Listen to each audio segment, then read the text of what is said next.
अस्सलाम वालेकुम। आप देख रहे हैं डॉन न्यूज़ में का मेज़बान अब्दुल गफ्फार पुराम रिप्ले के एक और एपिसोड के साथ, और खेलों से जुड़ी तमाम जितनी भी आज अहम खबरें उनके हवाले से आपको अपडेट करेंगे, साथ साथ उन पर तज्जिया पेश करेंगे। पाकिस्तान क्रिकेट टीम इंग्लैंड पहुंच गई है, दूसरा रोज़ पाकिस्तान टीम का जहां आज प्रैक्टिस की है। और अगर हम बात करें इन दोनों प्रैक्टिस सेशंस की, तो पाकिस्तान टीम के जो 20 अरकान हैं वो इंग्लैंड में मौजूद थे। अच्छी खबर यह है कि पाकिस्तान के मज़ीद 6 खिलाड़ी, जिनमें मोहम्मद हफीज़, वहाब रियाज, हसनैन, शादाब खान, फ़खर जमान शामिल हैं, ये भी अब 3 जुलाई को जो है वो कौमी एयरलाइन के ज़रिए मैनचेस्टर रवाना होंगे। तो अब देखते हैं कि पाकिस्तान क्रिकेट बोर्ड की इस अपडेट के बाद जब ये खिलाड़ी वहाँ पहुँचते हैं तो वहाँ पर इनकी जो रीटेस्टिंग होती है उसके बाद जो है वो क्या चीज़ डिसाइड हो पाती है, चूँकि इस पूरे मामले से जुड़ा है कोरोना वायरस का सारा लिंक। और अगर हम बात करें वेस्ट इंडीज़ क्रिकेट बोर्ड की, तो उन्होंने भी अपने कोच के हवाले से उनको भी काफ़ी क्रिटिसिज्म का सामना करना पड़ा है। कोच फिल सिमंस को एक फ्यूनरल पे वो गए थे, उसके बाद वापस आके उन्होंने ज़रूर जो है वो अपने आप को क्वारंटीन किया, लेकिन वेस्ट इंडीज़ क्रिकेट बोर्ड से ही आवाज़ें बुलंद हो रही हैं कि फिल सिमंस को इस खिलाफ वर्दी पर या जो उनका गैर जिम्मेदाराना रवैया है उनको फौरी तौर पर जो है वतन वापस बुला लिया जाए। तो ये है संगीनी इस टूर की, और इसकी जो इंपॉर्टेंस है इस पर बात करेंगे। साथ साथ आपको पता है कि भारत और श्रीलंका के दरमियान 2011 के वर्ल्ड कप का जो फाइनल था उसकी इन्वेस्टिगेशन जो है वो इस वक्त श्रीलंका में बड़ी ज़बरदस्त तरीके से जारी है। अरविंदा डिसिल्वा माजी के बड़े ज़बरदस्त खिलाड़ी, कप्तान, उस पर सिलेक्टर थे, उनको बुलाया गया। उपल थरंगा, जिन्होंने बहुत ही स्लो इनिंग खेली थी इस फाइनल में, उनको भी इन्वेस्टिगेशन के लिए आज तलब किया गया। और उससे भी इंपॉर्टेंट न्यूज़ ये है कि श्रीलंका के जो सबसे बड़े बैट्समैन कहलाए जाते हैं, लेजेंड और एमसीसी के सदर भी रहे कुमार संगाकारा, वो भी अपना स्टेटमेंट का रिकॉर्ड कराने के लिए उनको भी तलब किया गया है। तो ये सारी हैपनिंग है जिन पर आज प्रोग्राम में बात करेंगे। और मेरे साथ मौजूद हैं पाकिस्तान के senior sports journalist Mirza Iqbal Baig साहब। अस्सलाम वालेकुम इकबाल भाई। वालेकुम अस्सलाम अब्दुल गफ्फार। और इकबाल भाई, एक इंट्रो में चीज़ भूल गया कि आईसीसी के जो सदर हैं शशांक मनोहर, उन्होंने भी जो है वो अपने ओहदे से आज उन्होंने स्टेप डाउन किया है, जो कि अपनी जो मुद्दत है पूरी होने के बाद। लेकिन काफ़ी खबरें हैं जिन पर आज हम बात करेंगे, लेकिन अभी ऑब्वियसली शुरुआत करेंगे पाकिस्तान टीम के दौरे इंग्लैंड के हवाले से। और इकबाल भाई, 6 खिलाड़ी अब 3 जुलाई को रवाना हो रहे हैं और कौमी एयरलाइन के ज़रिए मैनचेस्टर रवाना होगा, ये है कहना पाकिस्तान क्रिकेट बोर्ड का। तो क्या कहेंगे, वो जो मामला है हफीज़ का, अगर हम बात करें स्पेशली उनकी टेस्ट नेगेटिव आया, फिर पॉजिटिव, फिर 2 नेगेटिव आए, अब इंग्लैंड जाके फिर टेस्ट होगा। सो काफ़ी टेस्टिंग सिचुएशन है ये सब पाकिस्तान क्रिकेट बोर्ड के लिए। यह टेस्टिंग सिचुएशन तो है। अब असल पाकिस्तान क्रिकेट टीम की नजरें होंगी जो पहला टेस्ट मैच पाकिस्तान और इंग्लैंड के दरमियान शुरू होगा। मैं कहता चला आया हूँ अब्दुल गफ्फार की ये बड़ा एक चैलेंजिंग टूर है पाकिस्तान के लिए। एक तो एटमॉस्फेयर डिफरेंट होगा, कोविड-19 के आने के बाद तमाशाई नहीं होंगे, बायो सिक्योर एटमॉस्फेयर में पाकिस्तानी टीम खेलेगी। फिर उसके बाद आप देखें कि इतने सारे लोग हैं। अब सवाल ये पैदा होता है कि जो 12-13 अफराद हैं, बल्कि 14 अफराद जो ड्रेसिंग रूम में, बल्कि एक और खबर आई है कि एक और का इजाफा हो गया है, जो पाकिस्तान के वजीर आजम और कौमी क्रिकेट टीम के कप्तान भी रह चुके हैं इमरान खान साहब, उनको लंदन में कैब में लेकर जो उनके दोस्त थे अकरम, उनके बेटे इरफान अकरम भी जो है वो टीम के साथ, वो वर्ल्ड कप में भी हमने देखा था, वो लाइजन ऑफिसर, क्योंकि मंसूर राना पे लोड बहुत ज्यादा होगा तो उनकी मदद करने के लिए। तो अब देखना ये कि ड्रेसिंग रूम में कितने लोग बैठते हैं। लेकिन पाकिस्तानी खिलाड़ियों के लिए बड़ा चैलेंजिंग दौरा है। एक नए एटमॉस्फेयर में पाकिस्तानी क्रिकेट टीम खेलेगी।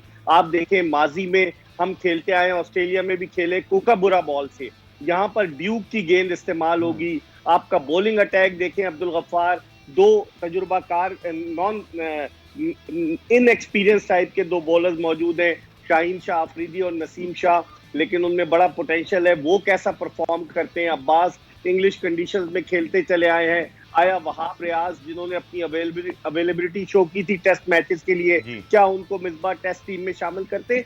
तो एक ओवरऑल अगर हम देखें तो पाकिस्तान के लिए एक बड़ा कठिन दौरा है। और यकीनन पाकिस्तानी टीम से तवक्कुआत तो है, लेकिन अगर आप मेरी राय मालूम करें हकीकत पसंदाना निगाह से, मैं ये कहूंगा कि इंग्लैंड की टीम को जबरदस्त एडवांटेज हासिल होगा इस सीरीज में। जी, आपने बिल्कुल ठीक कहा, एडवांटेज तो उनके पास है, क्योंकि पहले वो टेस्ट मैचेस भी खेल रहे हैं, प्रैक्टिस काफ़ी अरसे से कर रहे हैं। और साबिक कप्तान अगर हम बात करें, बल्कि माफ़ कीजिएगा, सईद अजमल, और कल मेरे साथ प्रोग्राम में मौजूद थे आकिब जावेद, उन्होंने कहा कि पाकिस्तान टीम बड़ी वीक दिखाई दे रही। खासतौर पर आकिब जावेद ने कहा कि बहुत ही वीक टेस्ट साइड है और उनके ख्याल में पाकिस्तान को क्लीन स्वीप का सामना करना पड़ सकता है। सो थोड़ा सा अर्ली है ये सब जज करना। स्पेशली लोग अब्बास के हवाले से इकबाल भाई बात कर रहे हैं कि उनका पेस बहुत कम हुआ है, फिर जो सलाइबा पे बैन है, आपकी क्या राय है? 3-0 के मुतालिक अभी बात करना कुछ अर्ली है, या कुछ क्रिकेटर्स की राय है तो आपको उस पर हम ज़्यादा तबसरा कर सकते हैं।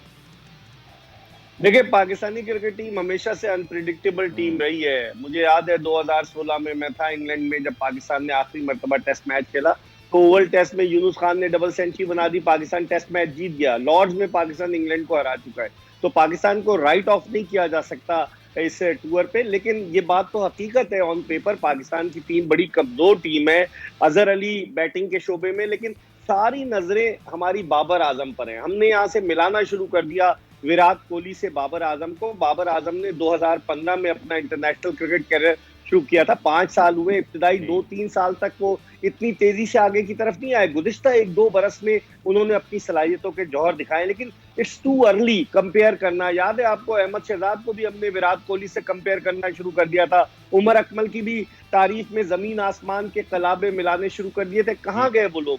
तो बाबर आजम पे बहुत ज्यादा दबाव मत डालें, टैलेंटेड बैट्समैन है, अपनी सलाहियतों के जरिए उसने अपने आप को प्रूव किया है। उसको हमने कप्तान भी बना दिया, वनडे T20 का इंग्लैंड में खेल चुका है इंग्लिश कंडीशंस में। लेकिन मैं ये समझता हूँ ऑन पेपर अब्दुल गफ्फार, अगर आप हकीकत की निगाह से देखें तो इंग्लैंड की टीम को एडवांटेज है, और पाकिस्तान के कोच मिसबाह उल हक की भी सलाहियतों की आजमाइश है। ऑस्ट्रेलिया के खिलाफ सीरीज में क्या हुआ हम सबको पता है, यहाँ पर मिसबाह क्या करते हैं। लेकिन ये एक अनप्रिडिक्टेबल टीम है। अगर हम ये कह दें कि 3-0 होगा तो ये बहुत जल्दी होगा, लेकिन आसार यही है कि इंग्लैंड की टीम ये टेस्ट सीरीज जीत जाएगी।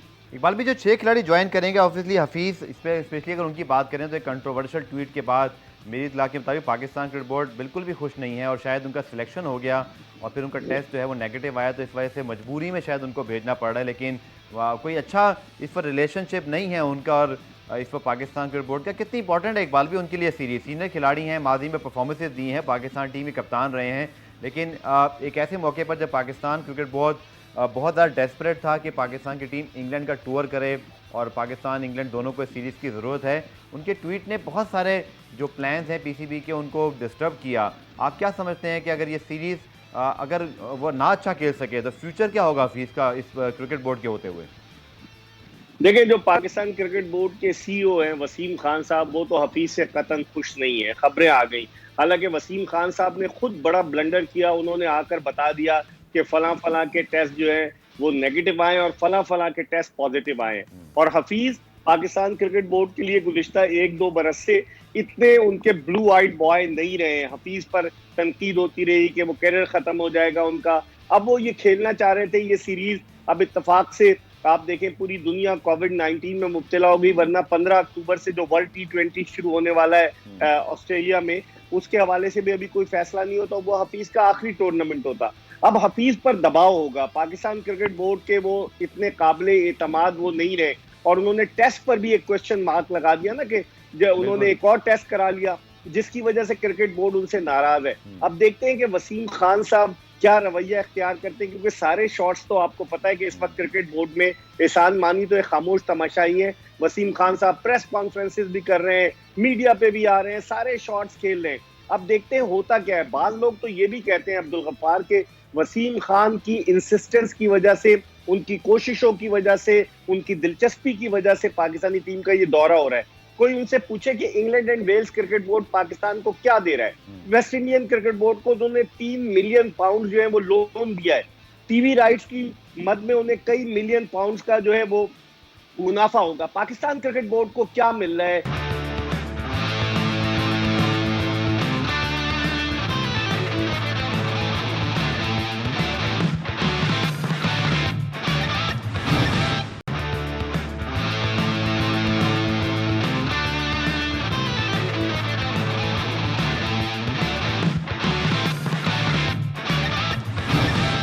हमारा मुतालबा, हमारा जो फोकस है इस सीरीज़ में क्रिकेट के अलावा क्रिकेट बोर्ड का क्या होना चाहिए? किस तरह हम फ्यूचर के लिए, जैसा बिल्कुल आपने ठीक कहा कि कोई ना कोई चीज़ तो पाकिस्तान को भी यहाँ फ़ायदेमंद मिलनी चाहिए।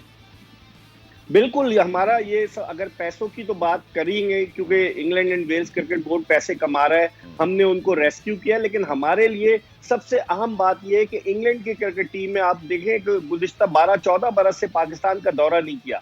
तो इंग्लैंड की क्रिकेट टीम अगर पाकिस्तान आएगी तो पूरी दुनिया में एक ऐसा मैसेज जाएगा कि पाकिस्तान क्रिकेट के लिए एक सेफ मुल्क है, तो इनको अपनी टर्म्स मनवानी चाहिए। अभी तक कोई बातचीत नहीं हुई है और एहसान मानी साहब भी छुट्टियां गुजारने के लिए गए हैं उस चार्टर्ड प्लेन में अपनी एहलिया के साथ।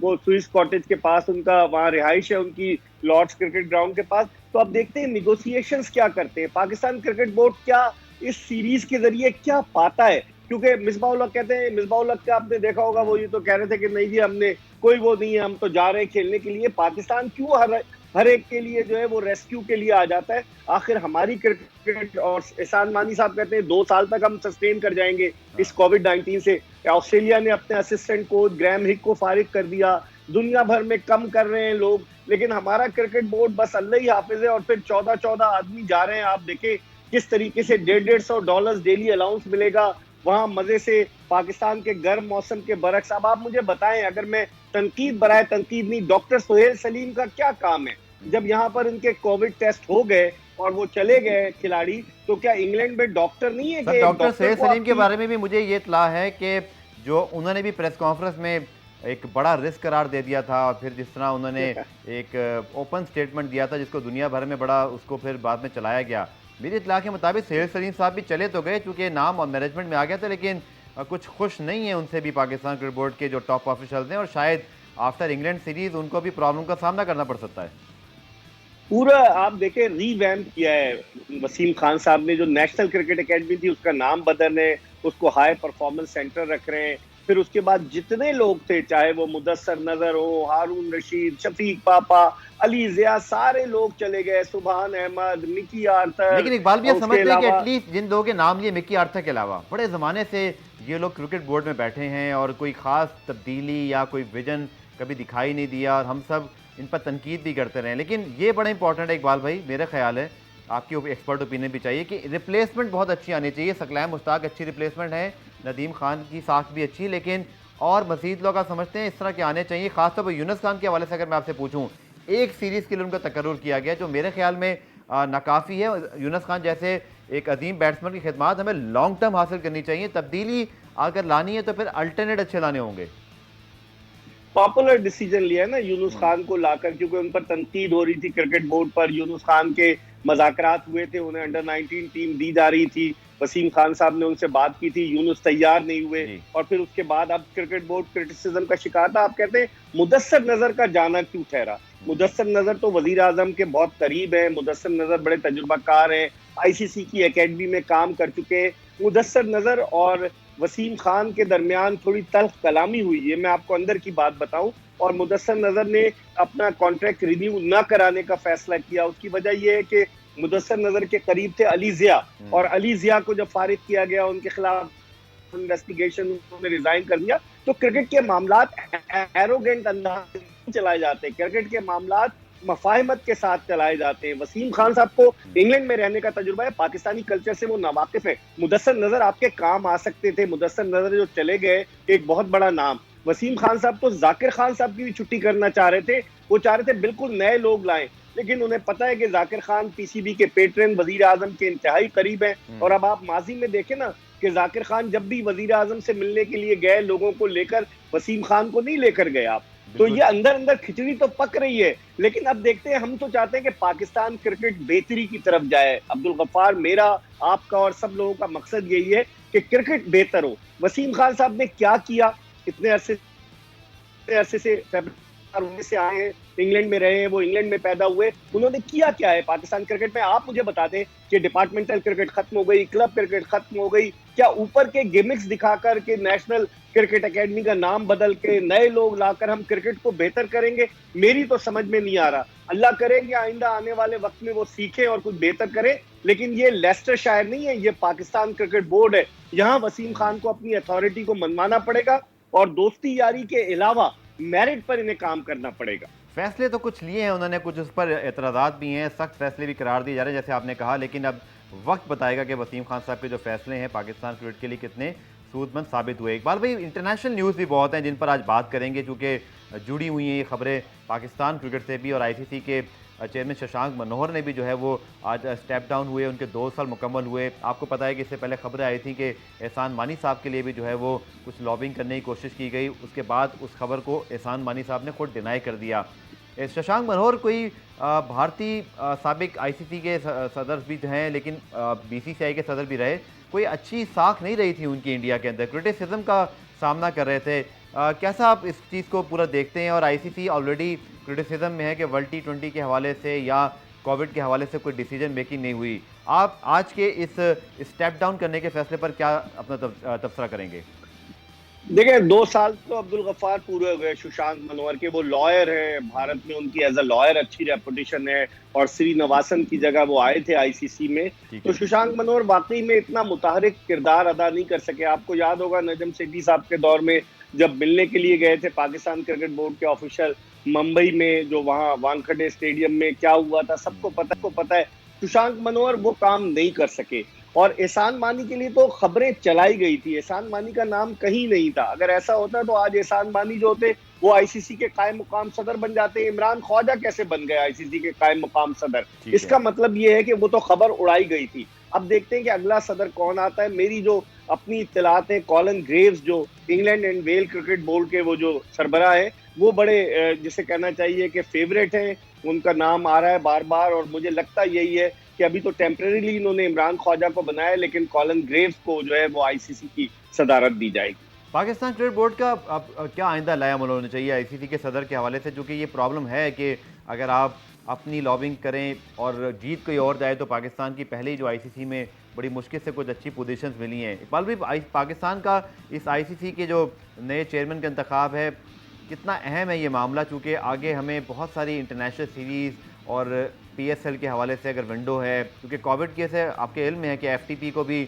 आगे रद्द-बदल किया जाएगा। काफ़ी मुल्क एक दूसरे के मफाद के लिए जो है वो आपस में लड़ रहे होंगे। Pakistan India already Asia cup और आईपीएल के मामले में आमने सामने हैं। तो क्या हिकमत अमली होनी चाहिए एहसान मानी, वसीम खान साहब और पाकिस्तान क्रिकेट बोर्ड के हवाले से? देखिए हिकमत अमली ये होनी चाहिए कि हम मिलाकर चले, England and Wales cricket board को मिलाएं, ऑस्ट्रेलियन क्रिकेट बोर्ड को मिलाएं, क्योंकि भारत तो आपकी मुखालफत करेगा, ये बात तो तय है। अभी एशिया कप के हवाले से आपने देख लिया कि भारत आपकी कितनी मुखालफत करता है। तो भारत को आप, क्योंकि भारत ने अपना एक ब्लॉक बना लिया, आप देखें अफगानिस्तान भारत के साथ है, बांग्लादेश भारत के साथ है, श्रीलंका की थोड़ी हमदर्दियां पाकिस्तान के साथ है। तो भारत को हटाकर पाकिस्तान क्रिकेट बोर्ड को स्ट्रेटेजी प्लान करनी चाहिए। मानी साहब बड़े सीजन जो है वो एक ऑफिशियल रह चुके हैं, 2003 से 2006 तक आईसीसी के चेयरमैन रहे हैं, तो उनको चाहिए कि वो उनके साथ एक अच्छा रिलेशनशिप कायम करे। और वसीम खान चूंकि England and Wales cricket board की वो एक काउंटी थी लेस्टरशायर, उससे आए, तो डेफिनेटली क्योंकि वो ब्रिटिश नेशनल हैं, तो डेफिनेटली वो भी कॉलन ग्रेव्स के साथ जो ईसीबी के प्रेसिडेंट है, अच्छे तरीके से उनके साथ ताल्लुकात अगर कायम करें। Australian cricket board England cricket board की हिमायत करेगा मुझे लग रहा है, और फिर बाकी न्यूजीलैंड भी आ जाएगा, वेस्ट इंडीज भी आ जाएगा। तो मेरे ख्याल में पाकिस्तान क्रिकेट बोर्ड के लिए एक अच्छा मौका है कि अपनी जो साख खराब हो गई थी उस साख को बहाल किया जाए और भारत को अपनी ज्यादा अथॉरिटी मनमाने से रोका जाए। अगर पाकिस्तान नहीं मिलेगा तो फिर भारत अपनी मनमानी करता रहेगा। एक और बड़ा इंपॉर्टेंट मामला मेरी इत्तला के मुताबिक जो पाकिस्तान सुपर लीग की गवर्निंग काउंसिल है, तमाम फ्रेंचाइजीज में पीसीबी के साथ कल जो है वो बैठेंगे और फिर पीएसएल 5 का फैसला नहीं हुआ। कालाकिब जावेद मेरे साथ मौजूद थे, उनका कहना था कि हम पीएसएल 5 को फिनिश कर लेते तो बहुत अच्छा होता और आज हमें ये दिन ना देखना पड़ता कि हम अब 4 मैचों के लिए या 3 मैचों की विंडो के लिए भी हमें बहुत ज़्यादा जो है वो अब पापड़ बेलने पड़ेंगे। इकबाल भाई, पाकिस्तान सुपर लीग सीज़न 5 की जो कंप्लीशन है ये भी बड़ा एक अहम मामला है, चूँकि नवंबर में विंडो तलाश करने की कोशिश तो की जा रही है, लेकिन पाकिस्तान में कोविड-19 के केसेस बढ़ते जा रहे हैं। डू यू थिंक ये मामला शायद यूएई या माइट भी हम श्रीलंका की तरफ पर जाएं? श्रीलंका की तरफ जाना मुश्किल है, यूएई की तरफ हम जा सकते हैं, लेकिन देखिए ना फिर वही आता है कि किस तरीके से हमने हैंडल किया। आपको याद होगा मार्च में वसीम खान साहब ने नाम नहीं लिया था एक इंग्लिश खिलाड़ी का, जो कोविड टेस्ट जो था उस पर चांस था कि वो शायद पॉजिटिव आया और हमने पीएसएल मुलतवी कर दी थी। इस दफा हमने नाम ले दिया अपने खिलाड़ियों के, हैंडल सही तरीके से नहीं किया गया। अब पाकिस्तान क्रिकेट बोर्ड के ऑफिशियल्स के लिए एक और कड़ी आजमाइश है कि इस मामले को वो किस तरीके से हैंडल करते हैं, क्योंकि पीएसएल एक ब्रांड बन चुका है और अभी सेमीफाइनल बाकी है, हमने फॉर्मेट भी चेंज किया पीएसएल का। तो अब देखते हैं कि ये किस तरीके से विंडो निकालने में कामयाब होते हैं। अगर फर्ज कीजिए अब्दुल गफ्फार आईसीसी वर्ल्ड टी20 जो वर्ल्ड कप है वो पोस्टपोन होता है, तो क्या भारत जो है उस दौरान आईपीएल कराएगा? और अगर भारत आईपीएल कराएगा तो क्या पाकिस्तान पीएसएल के जो बकिया मैचेस हैं 3 मैचेस उनको पाकिस्तान करा पाएगा या नहीं? बहुत सारे क्वेश्चन मार्क्स हैं अब डिपेंड करता है आपकी इंतजामी सलाहियतों पर कि पाकिस्तान क्रिकेट बोर्ड के ऑफिशियल एडमिनिस्ट्रेटिवली इस मामले को किस तरीके से हैंडल करते हैं। और जैसा आपने कहा कि भारतीय क्रिकेट बोर्ड पाकिस्तान को कभी सपोर्ट नहीं करेगा, आईपीएल के लिए विंडो तलाश करने के लिए भारत ने वर्ल्ड T20 पहले ही जो है पुश करवा दिया हुआ है, सिर्फ रस्मी ऐलान से 15 जुलाई को हो जाएगा। ये जो एशिया कप वर्सेस आईपीएल का मामला है, ये पाकिस्तान क्रिकेट बोर्ड को इकबाल भाई किस तरह हल करना चाहिए, जो कि भारत तो अपने मफाद, अपने पैसे की खातिर यकीनी तौर पर उनका शायद ये राइट भी है कि वो अपना मफाद प्रोटेक्ट करें, हमें अपना मफाद प्रोटेक्ट करना है। एशिया कप अगर नहीं होता और फिर जैसे भारतीय क्रिकेट बोर्ड कहते हैं ना कि पाकिस्तान सुपर लीग के मामला में भी डिक्टेट करने की कोशिश की गई कि आप फरवरी मार्च में पीएसएल की जगह एशिया कप करा लें, तो भारतीय बोर्ड तो यकीनी तौर पर आईपीएल की आड़ में पाकिस्तान क्रिकेट को नुकसान पहुंचाना चाह रहा है। हर जगह भारतीय क्रिकेट बोर्ड पाकिस्तान को डिच करने की कोशिश कर रहा है। आप देखें ना कि भारत ने, मैंने पहले भी कहा, उनका एक ब्लॉक बन गया है एशियन कंट्रीज का, जिसमें अफगानिस्तान का तो होम ग्राउंड ही भारत था। आपको याद होगा पहला टेस्ट मैच ही अफगानिस्तान भारत में जाकर खेला। फिर बांग्लादेश भारत के बड़ा करीब है। ये तीन ममालिक जो टेस्ट प्लेइंग नेशंस हैं, इनको ये एक तरफ है। अब श्रीलंका जो हमारा साथ देता रहा है माजी में, अब देखना है कि श्रीलंका का रवैया क्या होता है, उसका टिल्ट किस तरफ होता है। मुझे ये लग रहा है कि भारत जो है वो श्रीलंका में इस एशिया कप को नहीं होने देगा और हमारे पास जो अल्टरनेट होगा वो मुत्तहदा अरब अमारात होगा। आया पाकिस्तान क्रिकेट बोर्ड के मुत्तहदा अरब अमारात के क्रिकेट बोर्ड से ताल्लुकात अच्छे हैं नहीं? आप देखें कि पीसीबी के साबिक चीफ ऑपरेटिंग ऑफिसर सुबहान अहमद अब वो अमारात क्रिकेट बोर्ड के साथ वाबस्ता हो गए। तो पाकिस्तान जब वहां निगोशिएट करने जाएगा तो वहां सुबहान अहमद भी होंगे। तो आया यूएई जो मुत्तहदा अरब अमारात का क्रिकेट बोर्ड है वो पाकिस्तान को अपने मैदान देता है, क्योंकि वो नाराज है जिस तरीके से पाकिस्तान वहां से हटा है और पाकिस्तान ने कह दिया ग्राउंड बड़े महंगे हैं, क्राउड नहीं आता। तो बहुत सारे पाकिस्तान के लिए मुश्किलात तो बहुत है अब्दुल गफ्फार, लेकिन अब देखना ये है, क्योंकि मुझे नहीं लगता, मेरी अपनी फीलिंग है, हो सकता है माइट बी रॉन्ग, कि श्रीलंका में हो जाए एशिया कप। एशिया कप होने के इम्कानात जो है अगर हुआ किसी न्यूट्रल वेन्यू पे तो वो मुत्तहदा अरब अमारात ही हो सकता है। ठीक है, पुरान में ब्रेक शामिल करते हैं। ब्रेक से जब वापस आएंगे तो मैंने आपको इंट्रो बताया था कि जब और श्रीलंका के 2011 के वर्ल्ड कप की फाइनल की इन्वेस्टिगेशन हो रही है, तो इकबाल भाई तो हमारे साथ मौजूद हैं, साथ श्रीलंका के जो मायानात कमेंटेटर रोशन अबे सिंह है, वो हमें कोलंबो से ज्वाइन करेंगे। उनसे पूछेंगे कुमार संगाकारा को भी कल तलब किया गया है, तो ये इन्वेस्टिगेशन कितनी सीरियस है और दुनिया क्रिकेट में क्या एक और बड़ा धमाका होने जा रहा है, इस हवाले से मजीद अपडेट आपको फराहम करेंगे इस ब्रेक के बाद।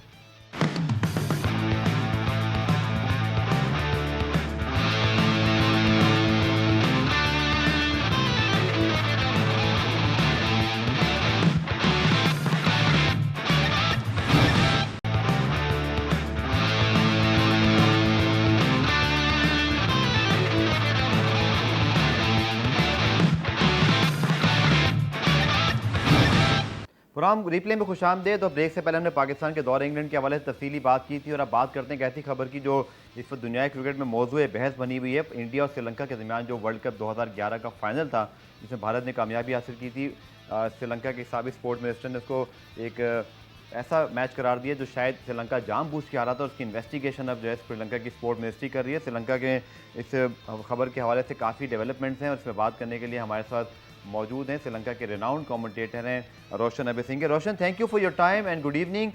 This matter of investigation of India Sri Lanka final is really in the news in the world of cricket now. Kumar Sangakkara being summoned for recording the statement tomorrow. So how important this Sangakkara statement will be, and if you have a detail and kindly to share us what happened today regarding this investigation.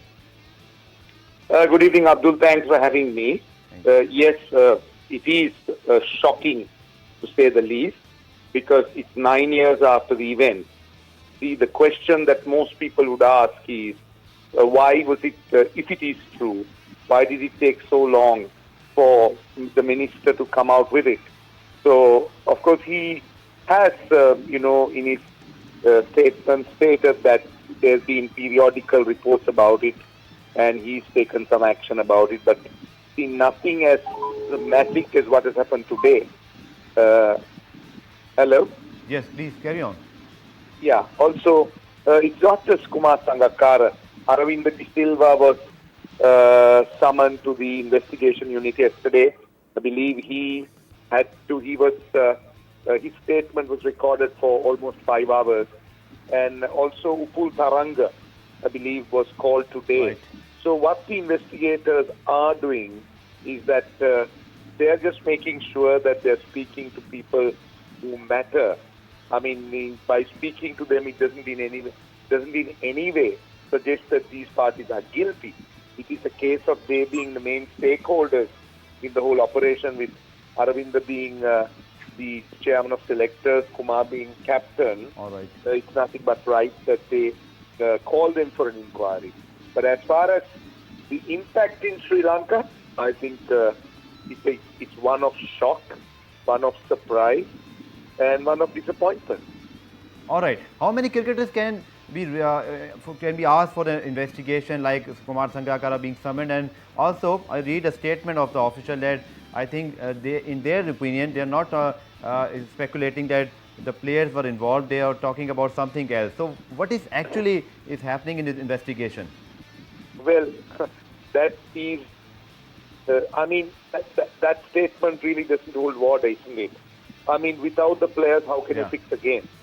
The players have to do their part to fix a game. Otherwise, you cannot, have a game or fix a game.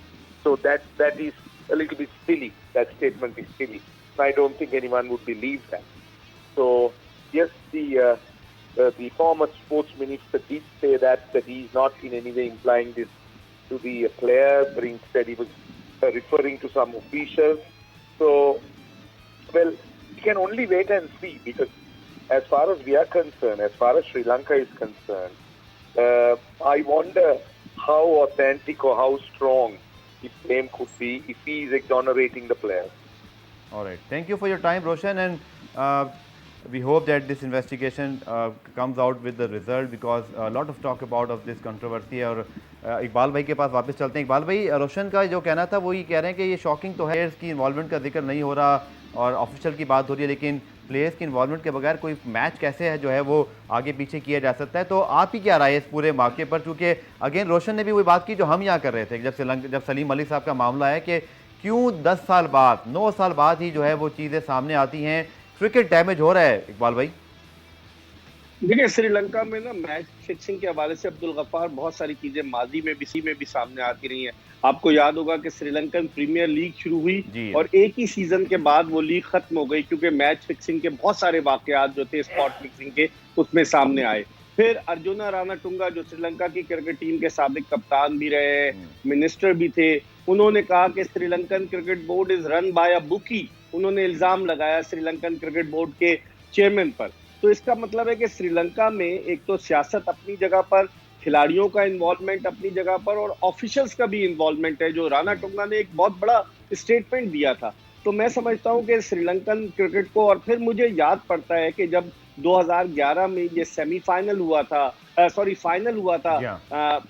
Mumbai में श्रीलंका और भारत के दरमियान, तो उस वक्त के final के बाद बासित अली, जो पाकिस्तान के फॉर्मर टेस्ट क्रिकेटर हैं, उन्होंने कहा था ये मैच फिक्स था, क्योंकि वो जिस तरीके से इन्होंने जो उनके अजंता मेंडिस थे उनको नहीं खिलाया, एक नए लड़के को खिलाया, उपुल थरंगा जिनकी अभी इन्वेस्टिगेशन हुई है, उन्होंने 20 गेंदों पर 11 रन बनाए. तो शुकूक और शिबहात तो उसी वक्त जन्म ले रहे थे.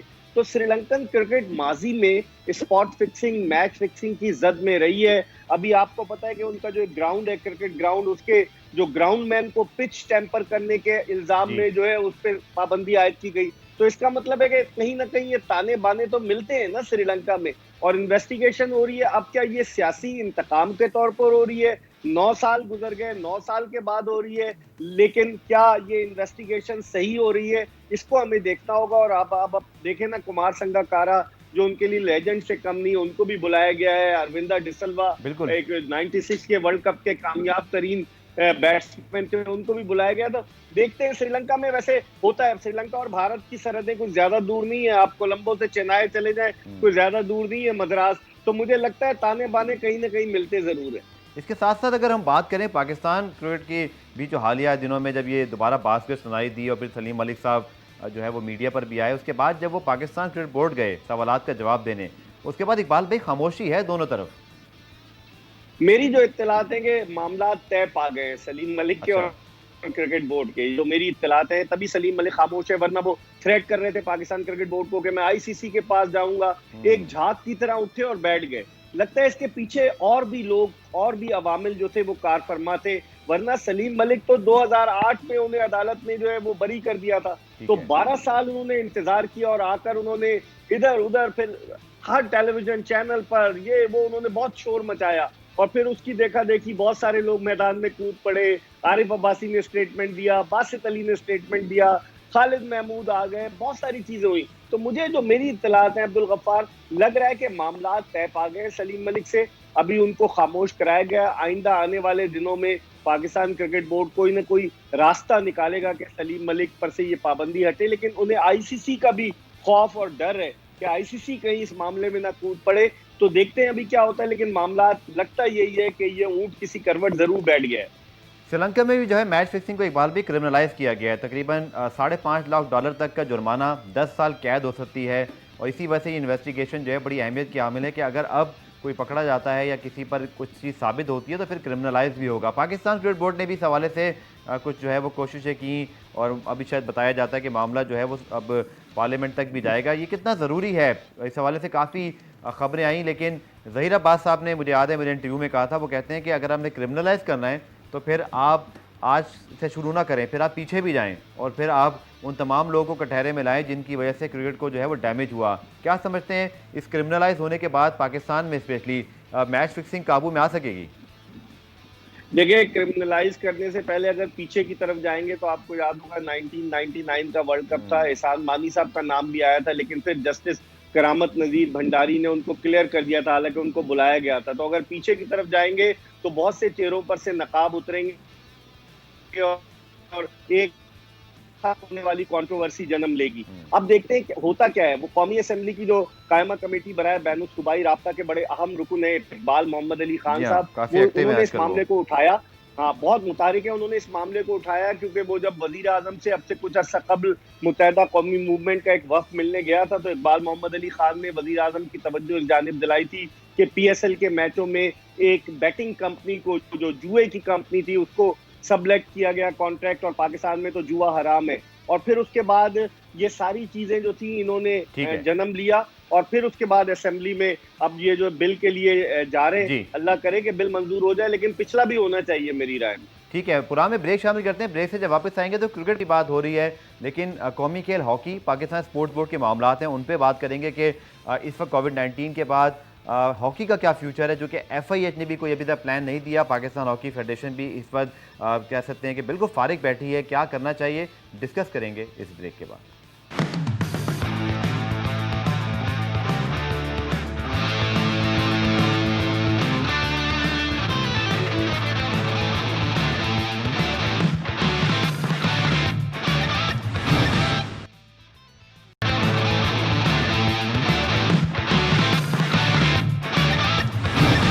प्रोग्राम रिप्ले में खुशामदीद। पाकिस्तान और इंटरनेशनल क्रिकेट के हवाले से हमारी काफ़ी डिटेल बात हुई। इकबाल भाई से बात करते हैं कौमी खेल हॉकी और फिर पाकिस्तान स्पोर्ट्स बोर्ड के मामला पर। इकबाल भाई, पाकिस्तान हॉकी की अगर बात करें तो एक तो पहली एक्टिविटीज़ नहीं थी, फिर कोविड-19 ने तो बिल्कुल ही जो है वो इस हॉकी को गैर फाल करके रख दिए। कुछ ऑनलाइन सेशन ज़रूर हुए जो कि अब बहुत आसान है, किसी के लिए भी जूम पर जाएं या आप स्काइप के लिए सेशन कराएं, लेकिन ग्राउंड में क्या होगा? पाकिस्तान हॉकी का फ्यूचर पहले ही इतना हमें जो है वो हम देख रहे थे कि कोई इसके हमें अच्छे आसार दिखाई नहीं दे रहे थे, और इस कोविड-19 ने तो बहुत बड़ा सवालिया निशान लगा दिया है।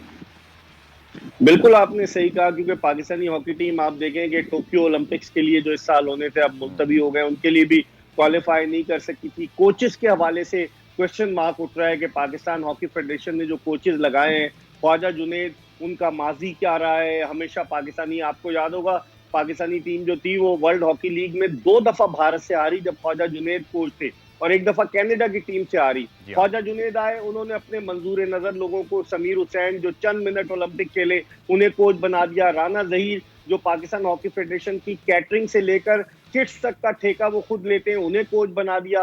दानिश कलीम, आपको याद होगा अब्दुल गफ्फार कैसी कैसी प्रेस कॉन्फ्रेंसेस करते थे हॉकी के खिलाफ, दानिश कलीम भी उनके साथ शामिल है। कोचेस जो है वो अपनी, जैसे कहते हैं, सिफारिश की बुनियाद पर आए, अब बेड़ा गर्क हो रहा है। ये वही हॉकी टीम है जिसने जीता मरतबा चैंपियंस ट्रॉफी। अब आप देखें सितम जरी थी कि पाकिस्तान ने गुज़िश्ता 26 बरस से कोई वर्ल्ड वर्ल्ड कप नहीं जीता, आखिरी मर्तबा 94 का world cup sir Sydney world में कप था। क्वालिफाई 36 करना, बरस से हम ओलंपिक ओलंपिक क्वालिफाई गेम्स नहीं करना जो जीते, है जो वो आखिरी ओलंपिक मुश्किल गेम हो थे गया, तो जीतना तो दूर की 1984। बात है। जी हाँ, क्वालिफाई करना, तो इसके लिए एक प्रॉपर तरीके से इनको जो है पाकिस्तान हॉकी आगे की तरफ ले जाने के लिए एक प्रॉपर प्लान तरतीब देना होगा। देखिए फंड्स नहीं मिल रहे, पैसे नहीं मिल रहे, फिर हॉकी ओलंपियंस की जो आपस की सियासत है, ओहदों के हुसूल की जो तगदो है, रस्सा कशी है, एक दूसरे को नीचा दिखाने, इन सब में जो सबसे जेंटलमैन आदमी मुझे नजर आता है अनकॉन्ट्रोवर्शियल, वो समीउल्लाह है। कि बिल्कुल अगर ठीक। समीउल्लाह आते हैं पाकिस्तान हॉकी फेडरेशन में, तो वो फेडरेशन को आगे की तरफ ले जाने की पूरी अहलियत रखते हैं। आपने बात की फंड्स की, तो पाकिस्तान स्पोर्ट्स बोर्ड ने भी प्रेस रिलीज दिया, उसके अंदर लंबा चौड़ा उन्होंने सारा मेंशन किया कि उन्होंने कितनी इस पर जो है 25 मिलियन की खतीर रकम उनके मुताबिक जो है स्पोर्ट्स फेडरेशन को दी है। इकबाल भी फेडरेशन को रकम भी मिल रही है, देखें ना, 2 मिलियन एथलेटिक फेडरेशन को मिल रही है। अच्छा, मज़े की बात है कि कौमी खेल हॉकी को 1.5 मिलियन है, जबकि पाकिस्तान वॉलीबॉल फेडरेशन जो है वो 3 मिलियन ले रहा है। ऑब्वियसली परफॉर्मेंस बेस्ड होनी चाहिए, लेकिन कौमी खेल हॉकी या तो फिर इसको अहमियत दे दें, या मुझे पता नहीं कहना चाहिए नहीं कहना चाहिए, या तो फिर कौमी खेल जो है वो क्रिकेट को करार दे दें, जिस पर सारा पैसा लगता है, जहां लोगों को जो है वो बहुत सारी अट्रैक्शन भी है। ये किस तरह जस्टिफाइड है कि कौमी खेल हॉकी को 1.5 मिलियन और बाकी जगह 2 मिलियन 3 मिलियन, उसके बाद अकाउंटेबिलिटी है क्या इन तमाम फेडरेशन की?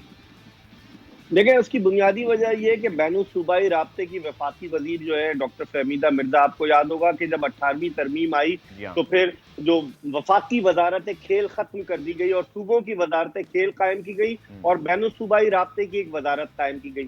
फहमीदा मिर्जा हैं, कौमी असम्बली की स्पीकर रह चुकी हैं, उन्हें खेलों के बारे में कुछ नहीं पता। जो लोग उन्हें ब्रीफ कर रहे हैं वो अपना उल्लू सीधा करने की कोशिश कर रहे हैं, माफ कीजिएगा मुझे जबान इस्तेमाल करना पड़ेगी। और आप देखें ना कि लेकिन वॉलीबॉल इकबाल को भी आपने कहता है कलामी, आखिर में अगर आपसे पूछूं, वज़ीर इमरान खान जिनसे बहुत ज़्यादा उम्मीदें हैं, क्या हमारे पास कोई बेहतर चॉइस नहीं थी कि हम आईपीसी मिनिस्ट्री में, या कम से कम इस मिनिस्टर के साथ ही आईपीसी के कोई भी मिनिस्टर हो, कोई ऐसी शख्सियत खेलों से वाबस्ता बड़ी शख्सियत जो इन तमाम मामलों को समझ सके?